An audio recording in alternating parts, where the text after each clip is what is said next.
अस्सलाम वालेकुम dear aspirants. जैसे कि हम आज पढ़ेंगे इंटरनेशनल रिलेशंस पेपर 1 का ये टॉपिक रियलिज़म। बेसिक कॉन्सेप्ट्स पढ़ेंगे हम रियलिज़म के। ये एक इम्पॉर्टेंट थ्योरी है जिसका क्वेश्चन ऑलमोस्ट आता रहता है। सबसे पहले हम ये पढ़ेंगे कि थ्योरी क्या है, what is a theory. Realism को समझने से पहले हमें ये पता होना चाहिए कि भाई थ्योरी क्या है, थ्योरी किसे कहते हैं। तो थ्योरी की डेफिनेशन क्या है? A theory is a set of conclusions based on assumptions और एविडेंस अबाउट अ फेनोमेना।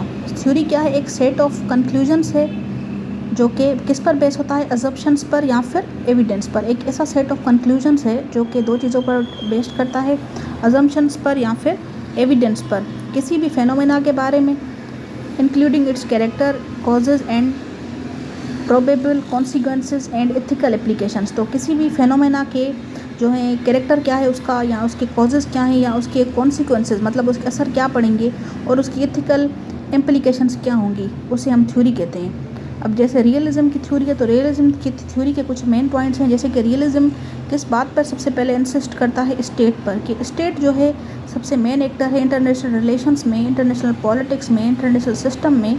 जो रियलिज़म में स्टेट होती है मतलब कंट्री कोई, तो वो क्या है? सबसे इम्पोर्टेंट एक्टर है।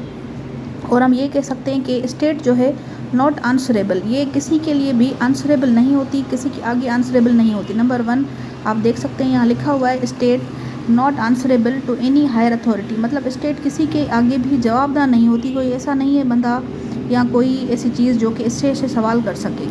सेकेंड है सवेरियन। सवेरियन का क्या डिफरेंस है यहाँ पर कि भाई स्टेट जो है खुद सवेरियन अथॉरिटी है। सवेरेनिटी इसकी जो इसके स्टेट की है वो सवेरियन है खुद, मतलब कि किसी के आगे भी वो जवाबदार नहीं है और अपने जो है खुद ही अपनी रिस्पॉन्सिबल है। थर्ड पॉइंट है पावर, के रियलिस्ट कहते हैं कि भाई power is a main important thing for state. State को पावर चाहिए, और पावर कौन सा होता है? स्टेट के पास सुप्रीम पावर है, मतलब कंप्लीट पावर। ये पावर किस पर स्टेट अप्लाई करती है? स्टेट पावर अप्लाई करती है टेरिटरी पर और पॉपुलेस मतलब अपने पॉपुलेशन पर। टेरिटरी मतलब जितनी भी स्टेट की बाउंड्री है उस पर जो है ये पावर अपना स्टेट अप्लाई करती है। तो रियलिस्ट के मुताबिक स्टेट जो कि है एक सवेरियन है और उसके पास पावर है जो कि सुप्रीम पावर है, और वो अप्लाई करती है टेरिटरी पर और अपनी पॉपुलेशन पर। उसके बाद फोर्थ पॉइंट है no higher authority. International system में कोई ऐसी हायर अथॉरिटी नहीं है जो कि स्टेट के ऊपर हो। उसके बाद 5 है no one to resolve disputes. और स्टेट के जो डिस्प्यूट्स होते हैं, अगर कोई प्रॉब्लम्स हैं जैसे कि फेमिन है या ड्रॉट है, कोई भी प्रॉब्लम है तो वो कोई रिजॉल्व नहीं करता, वो स्टेट खुद ही रिजॉल्व करेगी। No one for protection of state, और स्टेट की प्रोटेक्शन के लिए भी कोई नहीं होता, स्टेट अपने आप को खुद ही प्रोटेक्ट करेगी। पॉइंट 6 है। आफ्टर दैट 7 स्ट्रॉन्ग डोमिनेंस, और स्ट्रॉन्ग डोमिनेंस है स्टेट की। स्ट्रॉन्गली डोमिनेट किस पर करती है स्टेट? वीक स्टेट्स पर। जो स्ट्रॉन्ग स्टेट्स होंगी वो वीक